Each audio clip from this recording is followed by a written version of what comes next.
হ্যাঁ হ্যালো। হ্যাঁ বলো। রাত্রি 10টা বেজে গেল, তুমি কোথায় এখনো? আজ আমার অফিসে না একটা নাইট পার্টি আছে, আর ওটার জন্য আমাকে ওখানে যেতেই হবে। তুমি আমার জন্য ওয়েট করো না, খেয়ে দিয়ে শুয়ে পড়ো। পার্টি শেষ হলেই তোমাকে ফোন করে নেবো। সে তো ঠিক আছে, তুমি আসবে কখন? আমার আসতে একটু দেরি হবে, বললাম তো 10টা থেকে পার্টি চালু হবে। আর এই পার্টি শেষ হতে মোটামুটি ধরে রাখো 1টা 2টো বেজে যাবে তারপর। আর আমার ঘরে পৌঁছাতে পৌঁছাতে 3টে তো বেজেই যাবে, একটু বোঝো।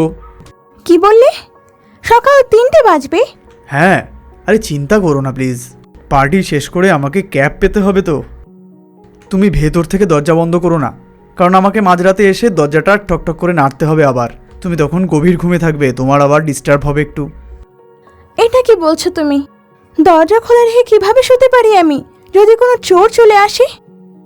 আমাদের ঘরে আবার কি চোর আসবে? কোনো চোর টোর আসবে না। যদি তুমি ভেতর থেকে লক করে রাখো তাহলে আমার 3টের সময় এসে আবার কলিং বেলটাও বাজাতে হবে, তাই যদি তোমার অসুবিধা না হয় লক করো। ছাড়ো, কোনো ব্যাপার না, আমি দরজা খুলেই রেখে দেব। ঠিক আছে, আমি এখন ফোন রাখছি। আচ্ছা ঠিক আছে।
সীতা, সীতা, কি হলো? শুতে দাও আরে না ওঠো না। আমায়।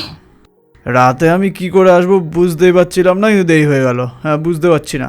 আর এই জন্যই আমি অফিসে গিয়ে ঘুমিয়ে পড়েছিলাম, আর সকাল হতে হতেই আমি ক্যাব বুক করে চলে এলাম। খুব কষ্ট হচ্ছে ভাই। তুমি কি সত্যি রাত্রে আসোনি? না তো, আমি তো এই সবে এলাম। তুমি যদি না আসো তাহলে রাত্রে কে এসেছিল? কি? কেন ভয় পাচ্ছ আমাকে? রাতে কে এসেছিল? আমি খুব ক্লান্ত ছিলাম, তাই গভীর ঘুমেছিলাম। হ্যাঁ, তাতে? আমার মনে হলো তুমি এসেছো। আহ, আহ, আহ, তাহলে সত্যি তুমি রাত্রে আসোনি? তাহলে ও কে ছিল? তো রাতে এমন কি হয়েছে তোমার সাথে? কিছু গড়বড় হয়নি তো? হ্যাঁ, আমি তো বললাম আমি গভীর ঘুমেছিলাম। আমার মনে হলো তুমি এসেছো, কিন্তু জানি না আমি কি হয়েছে তারপর।